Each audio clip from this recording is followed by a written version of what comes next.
Hello, welcome again for another video. It's a Monday, so Christine and I are here today. And we thought that it would be nice today to just go through a few of the exercises that we usually teach in Pilates, the Abdominal Series, because we know that the holidays are in, we are at home, so probably we eat a little bit more than we usually do. At least I do. I don't know about Kristen. And so maybe exercising even just 5, 7, 10 minutes every day will help you just feeling strong and healthy and kind of balancing that overeating or just counterbalancing that staying at home. Okay, so we're going to warm up first with the first exercise of the Pilates bathwork, which is called the 100. And then we'll go through the abdominal series, and then we'll finish with an exercise that open up your spines, just to balance the kind of movements that you do. And again, it will only take a few minutes, so you can do this every day. Let's start with the 100. Christine, please bend your knees into your chest. Keep your heels together. Very good. Now, lift your head and chest up off of the mat and reach your arms a little higher than the level of your hips. Start pumping your arms up and down strongly while breathing. Now, the name of the exercise is the 100 because we should do 100 movements. 5 inhalations and 5 exhalations each time. So the rhythm is inhale, 2, 3, 4, 5, and exhale, 2, 3, 4, 5. Keep going. Now, Christine, show that you can lower your head. If your head is tired, if your neck is just tension, just put your head down and keep moving the arms. Maybe a little higher if you feel that you're being pulled anyway. But if you can, stay with your head and chest up. Pull the low abdominals in while keep that breath. If you can, extend your legs up to a high diagonal, or you can even have your legs up towards the ceiling. Depending on where you feel that your spine is not arching off of the mat, and you can still feel your low abdominals very strong.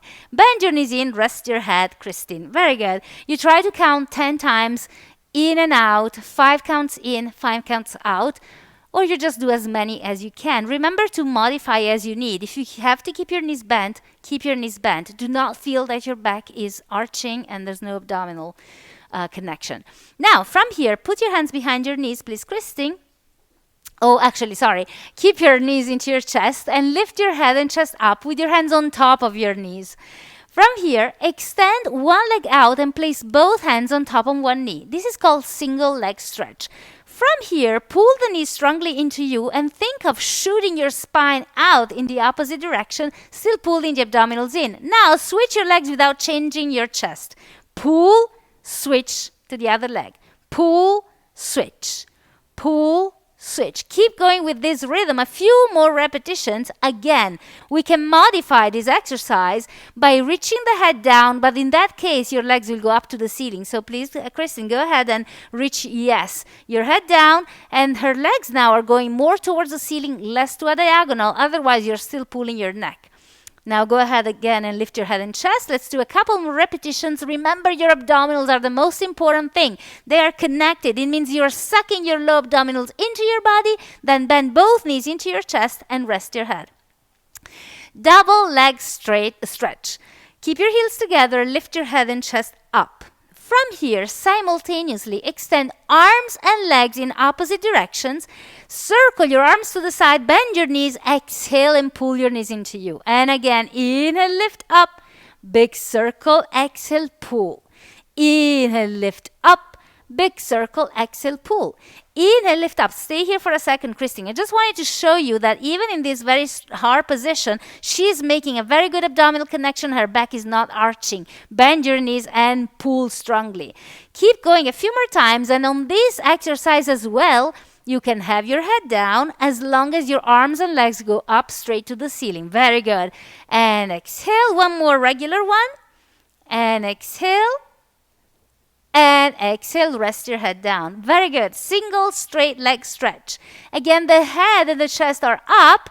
Now, let's also make sure that the head and chest, like Christine is really nicely doing, are off of the mat. Sometimes what happens, Christine, show what happens if you only lift your head up. Sometimes what happens is we think we are lifting the chest, but in fact, We are only curling the neck. Now, don't do that. If you feel that your shoulder blades are not off of the mat, then keep your head down. Otherwise, you'll pull your neck. So either like this or head down.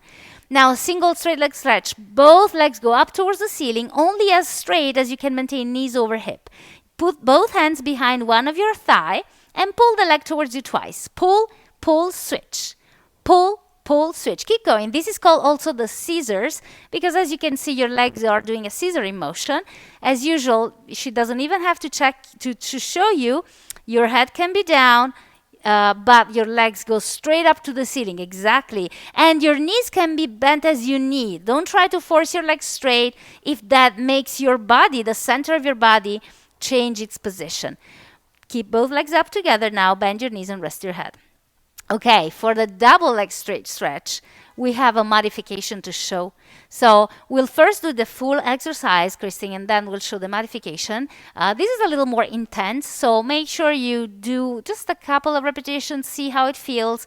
And if you, again, feel your back arching, just go with the modification next. So your hands are behind your head, at the center back of your head. Lift your head and chest like we've been doing the whole time.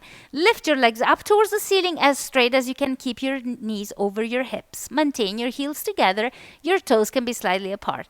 Now lower your legs slowly down, only as far as you can. Maintain your back connected and your abdominals strong, and come back up. And do that again. Lower. You can exhale as you lower your legs and inhale as you bring your legs up, but you don't have to. Just remember to keep breathing. Try to not hold your breath. It's tempting to do so when you learn and you exercise. And then come up and pause. Rest your head, bend your knees. Now let's show the modification. You're going to keep your head down for the modification. Both legs are going to be up towards the ceiling, but only one leg at a time is going to lower down and then come up, and the other one down and up. Do that a couple more times. And again, notice how her spine stays long on the mat, not pressing down, but not even arching off of the mat. And then bend both knees in and rest. Okay, the very last exercise of the series is a crisscross. Knees into chest, even more than that. Christine, and lift your head and chest up. Now, twist your torso towards one knee and extend the opposite leg out to a high diagonal. Switch legs and torso to the other side. And switch. Keep going. Now, for this one, the only modification I would suggest is to keep the feet down with both knees bent. And again, if you do that and you still feel that your shoulder blades are not coming off of the mat, then I just suggest doing the next thing. So now stay in the center, Christine, lower your head. So if you feel that your shoulder blades are not coming up, bring your arms by your side and maintaining your feet and legs stable on the mat, separated one fist apart and parallel. Peel off your spine off of the mat and reach as high as you can, and then lower down. So this is the thing you can do to prepare your body to reach up properly instead of having your hands behind your head, which makes it harder. And up, you don't even have to twist. And down, and you can rest. Very good. Now, that was a lot of flexion of the spine. So let's do some extension now to finish. So please, Christine, roll over to your stomach. Place your hands below your forehead. And first of all, let's make sure that the abdominals stay connected. So really imagine that you're pulling your low part of the abdominals away from the mat. Imagine there's something down there that you don't want to squeeze. And also try to maintain your pelvis stable. So your pubic bone towards the mat. Now, Christine, lift at one time, arms, head, and chest off of the mat and hold it. And then lower down. You're not going to go very high. Do that again. Up and lower. Now try to inhale as you come up. Inhale, hold it, and exhale as you lower. And do that 2 to 3 more times. Every time you come up, make sure that your pubic bone stays down into the mat and you're still pulling your low abdominals away from that little object that you want to imagine on the mat. So you make sure that you don't collapse in your lumbar spine. Do just one more, please. Very good. And from here, roll over to your back again and hug your knees into your chest to stretch your back. Very good. So Now we're done. You can rock up to sit. You can do this every single day. You can do 5 to 10 repetitions for each exercise. So depending on how trained you are, how much you work out, just take things easy and do the right thing for you. Don't do anything that hurts. You can reach out to me, to us, for questions if you try something and you don't quite understand what to do. We are here to help, and we hope that you have happy holidays. And we'll probably see each other next Monday as well, right? And then just stay connected to us. Remember, we are still teaching online. All our classes are online. So you just so leave a message or shoot an email and we'll give you more details. Thank you so much. Bye.